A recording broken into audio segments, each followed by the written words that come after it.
Alors, nous sommes dans la joie ce matin parce que l'Éternel Dieu nous a protégés, nous garde. Quelles que soient les difficultés que nous traversons, malgré tout ce qui se passe dans le monde, mais l'Éternel Dieu a toujours été là. Il n'a jamais regardé nos comportements pour nous bénir, pour nous protéger. Et donc, je voudrais parler à quelqu'un ce matin. Tu traverses des problèmes actuellement, des difficultés. Et cela fait de toi quelqu'un crispé. On voit ton visage, on te demande, mais tu as quel problème? Cela fait que tu te dis, le ciel t'est tombé dessus, tu as chié à l'église. Non, tu n'as pas chié à l'église. Tu n'es pas maudit pour aller chier à l'église. Le ciel ne peut pas tomber sur toi. Qu'est-ce que tu as fait pour que le ciel puisse tomber sur toi? C'est juste la tempête que tu es en train de traverser. Tu traverses ton désert, mais est-ce que tu veux rester dans ce désert? Non. Je ne pense pas que l'Éternel va te laisser rester dans ce désert. Non, c'est juste un moment que tu traverses, comme je l'ai dit. Ne reste pas crispé. Reste dans la joie. Ne laisse pas les problèmes envahir ta vie. Pour qu'on puisse sentir que les problèmes, tu es animé par les problèmes. Non. Il y a deux choses dans la vie que nous devons toujours garder, la joie et la paix du cœur. Les problèmes là, c'est juste passager. Mais la joie et la paix du cœur, c'est un truc quotidien que nous devons faire notre possible pour la cultiver. De la même manière, chaque matin, on se brosse comme ça, nous devons garder la paix et la joie du cœur. Et quand nous avons un problème, nous ne devons pas nous lamenter de ce problème. Non! Le problème que nous avons, forcément, un être humain doit avoir des problèmes.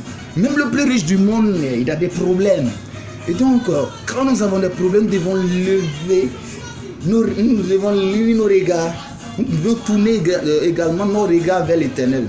Dis, ah, Seigneur Jésus-Christ, mon Dieu, voici je traverse cette situation. Mais voici, aide-moi à quitter dans cette situation. Mais on ne reste pas on ne reste pas à prier seulement. On pose des actes. On prend juste un exemple simple.